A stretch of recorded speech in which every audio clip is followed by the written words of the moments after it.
Olá pessoal do nono ano, eu vou fazer aqui com vocês a correção da nossa avaliação do segundo período.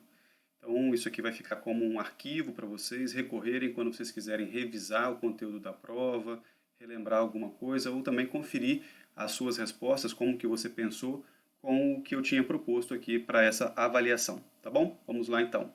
Eu vou aqui projetar as questões e vou apontando, dando alguns destaques rápidos sobre qual é o caminho da resolução.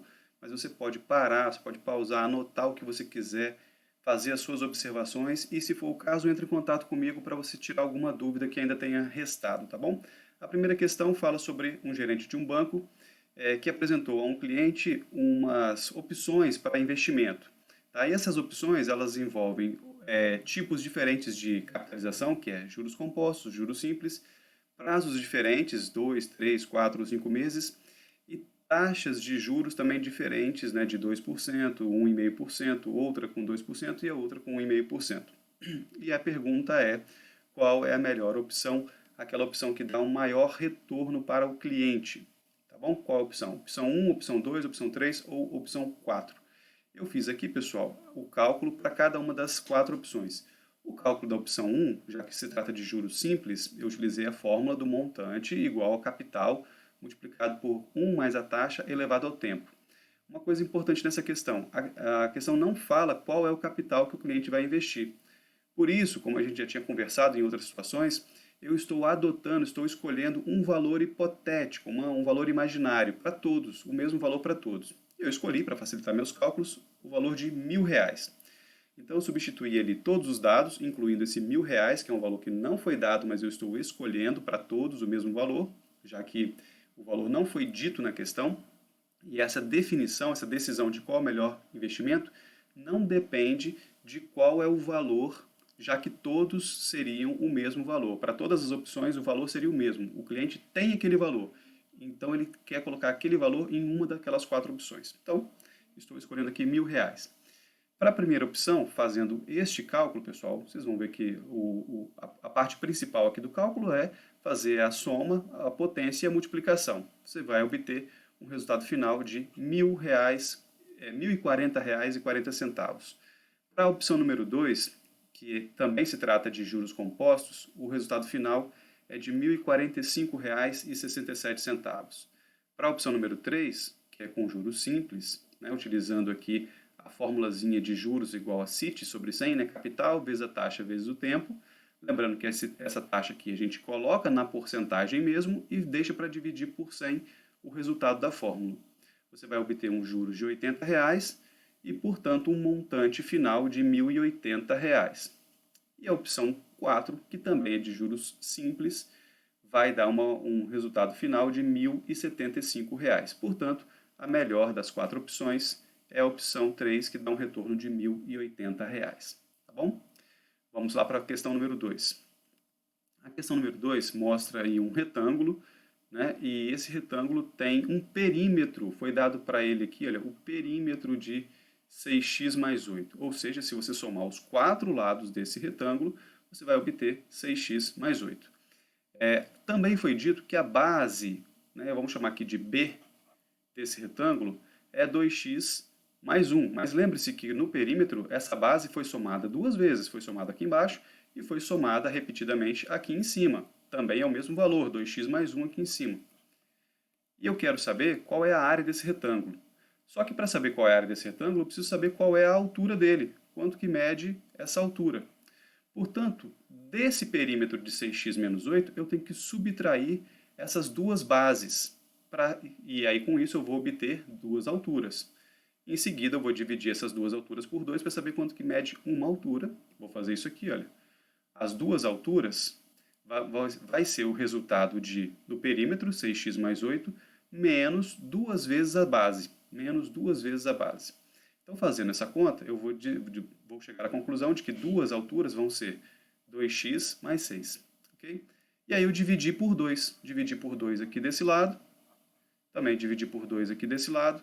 Chegando à conclusão de que a altura desse retângulo é x mais 3. Estou mostrando aqui, ó, x mais 3.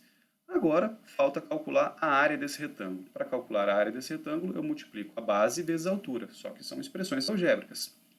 Então, A área do retângulo é a base 2x mais 1 vezes a altura, que é x mais 3. Fazendo a distributiva dessa multiplicação, você vai obter essas linhas aqui e, por fim, o resultado de 2x² mais 7x mais 3, que eu coloquei aqui na letra A. Okay? Claro que na sua prova pode ter aparecido em qualquer posição, porque ela é gerada randomicamente. Vamos para a questão 3. Na questão 3, você tem um gráfico de uma função do segundo grau, dá para perceber que é uma parábola, e a equação dessa parábola, como toda parábola, é dada por y igual a ax² mais bx mais c. E ela está representada com algumas informações, certo? Tem algumas informações no próprio gráfico aqui.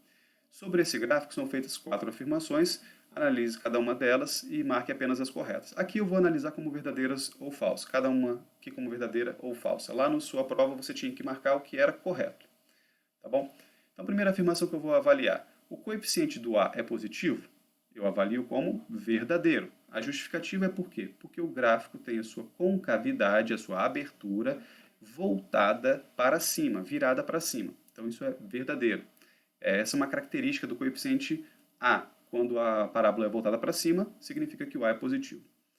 O discriminante, famoso delta, é zero. Isso é falso. Porque quando o delta é zero, a parábola toca no eixo x uma única vez. E nesse caso, ela está tocando o eixo x em 2 lugares distintos. Isso quer dizer que o delta é positivo. Então é falsa essa afirmação. Afirmação C. O coeficiente C é menos 5? O coeficiente C a gente consegue identificar pela posição onde o gráfico corta o eixo y. E o gráfico está cortando o eixo y não em cima do 5. O gráfico está cortando o eixo y em cima do 0. Então isso aqui também é uma afirmação falsa. Tá? E por último, a imagem de 5, x igual a 5, é y igual a menos 5? Vamos conferir aqui. Ó. Quando x é igual a 5, é verdade que o y é igual a menos 5? Claramente sim, é verdade. Só você acompanhar. Para x igual a 5, o y realmente vale menos 5. Então, verdadeiro, falsa, falsa e verdadeiro. Então, você iria marcar como verdadeiras essa que fala sobre o coeficiente A ser positivo e essa que fala sobre a relação entre o x do domínio ser 5 e a imagem ser menos 5. Vamos para a próxima questão. Aqui na próxima questão, fala sobre 3 pontos localizados em cima de uma reta em um gráfico. Tá? Esses pontos que estão apresentados aqui fazem parte de uma única função do primeiro grau, que você está vendo aqui. Marque a única alternativa que apresenta a expressão matemática descrita pelo gráfico. Bom, eu já coloquei aqui a expressão geral de toda a reta. Toda função do primeiro grau é dada pela expressão y é igual a ax mais b. Só que pelo fato do gráfico estar passando, cortando o eixo y nesse valor aqui de 6, eu já sei que o valor de b da função corresponde a 6. Então, eu já substituí na linha de baixo, olha, já substituí o meu b pelo 6. Falta agora determinar qual é o meu a. Para isso, eu tenho que escolher outro ponto conhecido da função, substituir esse ponto no lugar do x e no lugar do y para achar o a. Eu escolhi usar esse ponto aqui, ó, o 2 com 4. Eu também poderia ter usado esse ponto aqui, que é o 6 com 0, mas eu quis escolher esse aqui, x igual a 2, y igual a 4. Então, é isso que eu registrei aqui, ó. X igual a 2, y igual a 4. Substituí o y por 4 e o x por 2, sobrando apenas o a na minha expressão. Resolvendo, né, essa equação, que só tem o a para resolver, só tem o a para encontrar, eu encontro no final o a igual a menos 1. Eu já sabia que o b era 6, e agora eu sei que o a é menos 1. Com isso, eu monto a minha função substituindo o menos 1 no lugar do a e o 6 no lugar do b, encontrando assim essa função do primeiro grau aqui, que é o que eu deixei aqui também na letra A. Vamos lá, vamos seguir para a quinta questão. Na quinta questão, fala sobre 2 empresas que vendem o mesmo produto pela internet. As duas iniciam as vendas no mesmo dia, entretanto, enquanto a dinâmica de vendas da empresa A seguiu um padrão f de x igual a 6x, o ritmo de venda da empresa B seguiu outro padrão, que foi 8 menos 2x. Aí eu tenho um gráfico comparativo das vendas das duas empresas, está sendo mostrado aqui, onde x representa quantos meses depois do lançamento, isso aconteceu, e o Y representa quantas unidades foram vendidas em milhares, né? Ou seja, se o Y aí der 5, significa 5.000, tá? E não 5 unidades. A pergunta ou o pedido é que a gente analise as afirmações de acordo com os dados e apresente qual é a única afirmativa correta. Bom, para eu saber, e todas as afirmações, elas são no sentido de quando é que uma se igualou à outra, quando é que as vendas da empresa A se igualaram às vendas da empresa B. Então eu vou aproveitar que todas são nesse mesmo estilo de pergunta e eu vou igualar as duas funções. Igualando as duas funções, olha, minha função f de x é 6x, minha função g de x é 8 menos 2x. Igualando as duas, 6x igual a 8 menos 2x, basta eu resolver uma equação do primeiro grau, em que eu encontro aqui o valor de x igual a 1 mês. Então, com isso, eu já posso responder essa pergunta aqui, olha, que também estaria aqui na letra A, né? Falando que após 1 mês de vendas, a empresa A se igualou em vendas à empresa B. Tudo bem? Então, uma questão simples, com um texto grande, uma interpretação um pouco mais longa, mas de resolução bem simples. Tá bom? Vamos para a sexta questão. Considere que após serem usadas, as máscaras hospitalares passam por um processo de esterilização em uma estufa apropriada. Essa questão foi trabalhada na nossa terceira nota, você vai se recordar disso. A temperatura do procedimento deve ser escolhida de acordo com a necessidade e o nível de esterilização. O fabricante da estufa informa que a temperatura de esterilização, que é chamada de T, pode variar dentro do seguinte intervalo, de 70 graus Celsius até 140 graus Celsius. Eu vou pular aqui, olha, o nível percentual de esterilização também pode variar, porém de acordo com essa função dada aqui, olha, por N de T igual a 0,2T mais 71, onde o T, pessoal, é uma das temperaturas dentro desse intervalo aqui, no intervalo que vai de 70, que é o mínimo, até 140, que é o máximo. Então, a máquina só funciona com temperaturas neste intervalo aqui. Isso significa que o percentual de esterilização conferido por essa estufa pode variar entre quais temperaturas, qual é o mínimo, qual é o máximo. Isso vai ser obtido, pessoal, substituindo o T por 70 e, em seguida, o T por 140. Quando eu fizer a substituição do T por 70, eu encontro o resultado de 70, ou melhor, eu vou encontrar o resultado de 85. Né? Se eu substituir o T por 70, 0,2 vezes 70 vai dar 14, mais 71 vai dar 85, esse valor aqui embaixo. Agora, quando eu substituir o T por 140, eu vou obter o resultado de 99. Isso está em porcentagem, tá? Aqui é 85% e aqui 99%. Portanto, a imagem, né, ou seja, os valores de esterilização alcançados, né, estarão entre 85% e 99%. Portanto, a resposta está aqui na letra A. Certo? Vamos para mais uma questão. Questão número 7. Para fazer um experimento da disciplina de física, alguns alunos construíram um foguete de garrafa PET, que é a figura 1, e após ser lançado, né, após o foguete fazer sua trajetória, concluiu-se que a trajetória pode ser descrita por essa função aqui, tá? Com todas as unidades em metros, conforme apresentado esquematicamente pela figura 2. Então a figura 2 está mostrando o que o foguete fez até cair aqui no chão, num lugar desconhecido, uma posição desconhecida. Considerando a função como uma representação fiel da trajetória do foguete, é correto afirmar que a distância horizontal, então vamos lá, aqui está a distância horizontal, é o eixo x, alcançada pelo foguete foi a gente sabe que o foguete saiu do zero. Então ele vai chegar no chão nesse ponto de interrogação aqui. A minha questão é, qual é a distância entre o zero e esse ponto de interrogação? A distância aqui entre esses dois constituem justamente, pessoal, as raízes dessa equação aqui, ou dessa função aqui. Quais são as raízes dessa função? Então, para descobrir quais são as raízes dessa função, eu tenho que igualar essa função a zero. Né? Porque também o zero é o nível do solo, que é quando ele está no chão. Então, a primeira coisa que eu faço é igualar a função a zero. Igualando a função a zero, eu fico com a função nesse formato aqui, 0,2 menos 2,4x, igual a zero.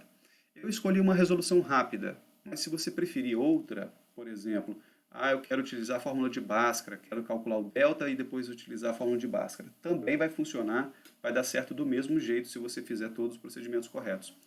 O meu método escolhido aqui foi colocar o x em evidência. Colocando o x em evidência, eu automaticamente sei que uma das raízes é zero, que já estava nítido aqui, né? E a outra raiz vai ser encontrada resolvendo essa equação dentro dos parênteses aqui, olha. 0,2x menos 2,4 é igual a zero. Resolvendo essa equação, você vai encontrar x igual a 12, que então é o ponto procurado. A distância horizontal percorrida pelo foguete é de 12 metros. É o alcance dele na horizontal. Ok? Vamos para a questão 8. Questão 8 fala sobre duas pessoas que fazem tradução de textos do mandarim para o português. Tá? O tradutor A, a taxa dele, a forma dele cobrar é R$16, né? Começa a partir de R$16, mais 78 centavos por linha traduzida. E o tradutor B tem um esquema semelhante, mas ele começa mais caro. Ele começa a partir de R$28, porém as linhas dele são linhas mais baratas. São mais 48 centavos por linha traduzida. Tá? Será mais vantajoso, ou seja, mais barato, contratar o tradutor B se a tradução, se o texto para ser traduzido, ele tiver a partir de quantas linhas? Então reparem que, a princípio, o tradutor B ele é mais caro, porque ele começa a partir de 28. Mas como as linhas dele são mais baratas, e por outro lado a linha do tradutor A é mais cara, se você for aumentando o número de linhas, vai se tornando cada vez mais vantajoso, a partir de um certo ponto, usar os serviços do tradutor B. Então eu quero saber a partir de quantas linhas é melhor usar o tradutor B. O que eu fiz? Eu vou calcular a partir de que ponto os dois se igualam. Quando é que o tradutor A, que tem esse esquema de cobrança aqui, ó, 16 mais 0,78x, se iguala ao tradutor B, que tem outro esquema de cobrança, que é 28 mais 0,48x. Eu igualei as duas expressões. O tradutor A ficou aqui do lado esquerdo e o tradutor B ficou aqui do lado direito. Isso gerou uma equação que, quando foi resolvida, deu x igual a 40. Significa que, com 40 linhas, o tradutor A e o tradutor B estão equivalentes. Nesse ponto, eles estão iguais. Bom, a partir desse ponto, a próxima linha, que seria 41 linhas, o tradutor B seria mais barato. Então, aqui a resposta para essa questão é a partir de 41 linhas, o tradutor B se torna mais barato que o tradutor A. Vamos agora para a penúltima questão da nossa prova, questão 9. Fala sobre uma fábrica de bonés e nessa fábrica de bonés o cliente paga pelo boné liso e acrescenta, ele pode personalizar o boné bordando o nome de alguma pessoa ou a palavra que ele quiser. Por exemplo, tem aqui dois exemplos que esses dois exemplos vão nos ajudar a compreender qual é a dinâmica, qual é a forma de cobrança. Então você tem um boné aqui escrito Rui, que tem 3 letras e que custa R$24.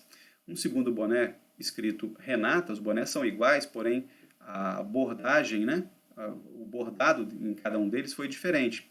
Renata tem 3 letras a mais e isso fez com que o boné custasse R$3 a mais. Então, logicamente, olha, se Renata tem 6 letras e Rui tem 3 letras, a diferença entre eles é de 3 letras e a diferença de preço é de R$3, logo, cada letra custa R$1. Um raciocínio bem rápido e lógico, certo? Diferença de 3 letras, diferença de R$3, cada letra R$1. Isso faz com que eu chegue à conclusão de que o boné liso é o valor de R$24, que é o boné do Rui, menos as 3 letras, ou seja, menos R$3. Ou, se eu quiser pegar o boné da Renata, R$27 menos 6 letras daria R$21 do mesmo jeito. Ou seja, o boné liso custa R$21. A partir desse momento que eu sei que o boné liso custa R$21, eu quero saber agora quanto é que custaria para bordar nesse boné a palavra, aqui embaixo, a palavra felicidade. Felicidade é uma palavra que tem 10 letras. Portanto, pessoal, basta eu adicionar ao preço vazio do boné, que é R$21, o acréscimo de 10 letras, que significaria R$10.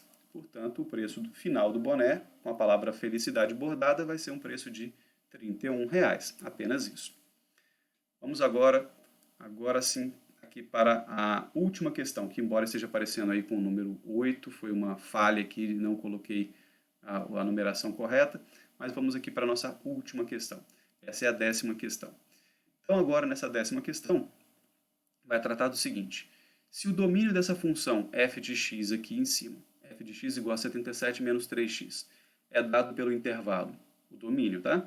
3 até 11, de 3 até 11, marque a única alternativa que apresenta corretamente o intervalo da imagem dessa mesma função. Essa questão ela é similar, ela é muito parecida com a questão da máscara, onde a gente tratou da temperatura e o nível de esterilização. Basta você substituir, então, o valor 3 e, em seguida, o valor 11. Ao substituir o valor 3, eu encontro, para a função, um resultado 68. Ao substituir o valor 11, eu encontro para a função o resultado 44. A única diferença é que nessa questão, quanto maior o valor de x, menor o valor de y. Mas isso só indica que a função é decrescente. Isso não altera nada na dinâmica que nós vamos precisar de fazer para encontrar o valor da imagem, né, o intervalo da imagem.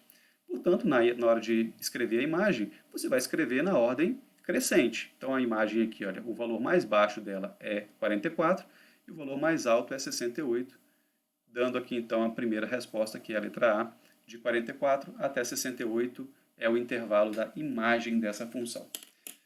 Portanto, pessoal, corrigimos aí a prova. Espero que você tenha tirado as suas dúvidas, mas se tiver dúvidas, não deixe de perguntar. Também te aconselho a fazer o registro dessa prova, refazer essa prova no seu caderno e comentando, fazendo as suas observações. Tá bom? Uma boa semana para vocês, vamos estudar e qualquer coisa, entre em contato comigo